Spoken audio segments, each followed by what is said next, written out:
আপনি যখন আপনার ফোন আনলক করেন কি ব্যবহার করেন? পাসওয়ার্ড, প্যাটার্ন নাকি আপনার নিজের মুখ? আধুনিক যুগে প্রযুক্তি আমাদের এমন এক জগতে নিয়ে গেছে যেখানে আপনার হাতের ছাপ, চোখের মনি এমনকি কণ্ঠস্বরও হতে পারে আপনার পরিচয়ের মাত্র চাবিকাঠি। কিন্তু কি হবে যদি আপনার এই পরিচয় কোনোদিন আপনার জন্যই বিপদের কারণ হয়ে দাঁড়ায়? আজকের এই ভিডিওতে আমরা জানবো কিভাবে বায়োমেট্রিক প্রযুক্তি কাজ করে, কিভাবে এটি আমাদের জীবনকে বদলে দিচ্ছে এবং এর ভবিষ্যৎ আমাদের জন্য সম্ভব না চ্যালেঞ্জ নিয়ে আসবে। সুতরাং পুরো ভিডিওটি মনোযোগ দিয়ে দেখুন, এর প্রতিটি অংশে রয়েছে এমন সব তথ্য চোখ খুলে দেবে। বায়োমেট্রিক পদ্ধতি হলো এমন একটি পদ্ধতি যা মানুষের শারীরিক বা আচরণগত বৈশিষ্ট্য ব্যবহার করে তার পরিচয় নিশ্চিত করে। বায়োমেট্রিক প্রযুক্তি মূল শেকড় খুঁজতে গেলে আমরা দেখি প্রাচীন মিশরের সময়ের লোকেরা ব্যক্তিগত পরিচয় নিশ্চিত করতে নির্দিষ্ট শারীরিক বৈচিত্র্য ব্যবহার করত। তবে আধুনিক বায়োমেট্রিক প্রযুক্তির যাত্রা শুরু হয় 1960 এর দশকে, যখন প্রথমবারের মতো কম্পিউটার ভিত্তিক ফিঙ্গারপ্রিন্ট স্ক্যানিং চালু হয়। ব্যবহারকারীর শারীরিক বা আচরণগত বৈশিষ্ট্য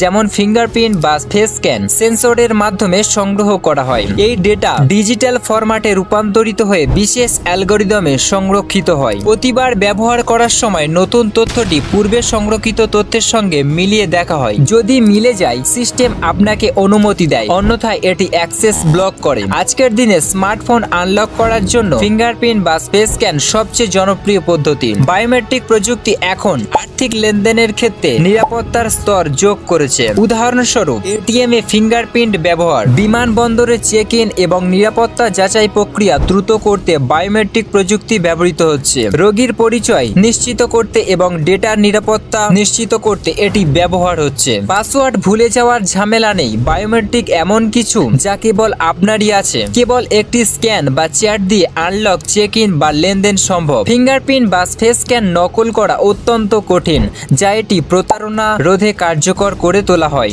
একবার ডেটা সংরক্ষণ হলে এটি দীর্ঘ সময়ের জন্য কার্যকর থাকে। আপনার বায়োমেট্রিক ডেটা যদি চুরি হয় তবে তা আপনার জন্য আজীবনের হুমকি হয়ে দাঁড়াতে পারে। পাসওয়ার্ড বদলানো যায় তো হাতের ছাপ বা মুখের গঠন বদলানো যায় না। বায়োমেট্রিক ডেটা সংরক্ষিত রাখতে যথেষ্ট ব্যবস্থাপনা নিলে এটি সহজ সাইবার অপরাধীদের হাতে চলে যেতে পারে। সরকার বা কর্পোরেট প্রতিষ্ঠানগুলো যদি বায়োমেট্রিক ডেটা ব্যবহার করে মানুষকে নিয়ন্ত্রণ করতে চায় তবে এটি ব্যক্তিগত স্বাধীনতার জন্য হুমকি হতে পারে। সব সিস্টেম 100% সঠিক নয়। মুখোশ বা বিশেষ কৌশল ব্যবহার করে ফেস রিকগনিশন বিভ্রান্ত করা সম্ভব। বায়োমেট্রিক প্রযুক্তি ভবিষ্যতে আরো নির্মূল ও নিরাপদ হয়ে উঠবে। যেখানে মানুষের মস্তিষ্কের সংকেত শনাক্ত করা সম্ভব তা শীঘ্রই বাস্তবে পরিণত করতে পারে। ব্যাংকিং, স্বাস্থ্যসেবা, শিক্ষা এবং পরিবহন খাতে বায়োমেট্রিক প্রযুক্তি সর্বব্যাপী হয়ে উঠছে। স্মার্ট হোম এবং গাড়ি নিয়ন্ত্রণে বায়োমেট্রিক প্রযুক্তি ব্যবহৃত হবে। এটি নিরাপত্তার নতুন দিগন্ত উন্মোচন করেছে। ব্যক্তিগত ডেটা সংরক্ষিত রাখার সহজ উপায়। এটি প্রযুক্তির অতিরিক্ত নির্ভরতার ঝুঁকি বাড়ায়। প্রযুক্তি আমাদের জীবনকে সহজ এবং নিরাপদ করছে, কিন্তু এর সাথে এসেছে গোপনীয়তা এবং স্বাধীনতার বড় চ্যালেঞ্জ। বায়োমেট্রিক প্রযুক্তি কি আমাদের ভবিষ্যৎকে উন্নত করবে নাকি এটি হতে চলেছে আমাদের জন্য একটি স্থায়ী বিপদ? আপনারা কি মনে করেন এই ধরনের প্রযুক্তি আমাদের জন্য আরো বেশি বিপজ্জনক হয়ে উঠবে নাকি এটি মানবজাতির জন্য একটি নতুন যুগের সূচনা করবে? এ নিয়ে আপনার মতামত জানাতে ভুলবেন না। আর এই প্রযুক্তি নিয়ে বিস্তারিত জানতে আমাদের পরবর্তী ভিডিওর জন্য অপেক্ষা করুন। ভিডিওটি ভালো লেগে থাকলে লাইক দিন, শেয়ার করুন এবং আমাদের চ্যানেল সাবস্ক্রাইব করে পাশে থাকা বেল আইকনটি চাপুন যাতে আপনি ভবিষ্যতের এই অজানা বিষয়গুলি মিস না করেন।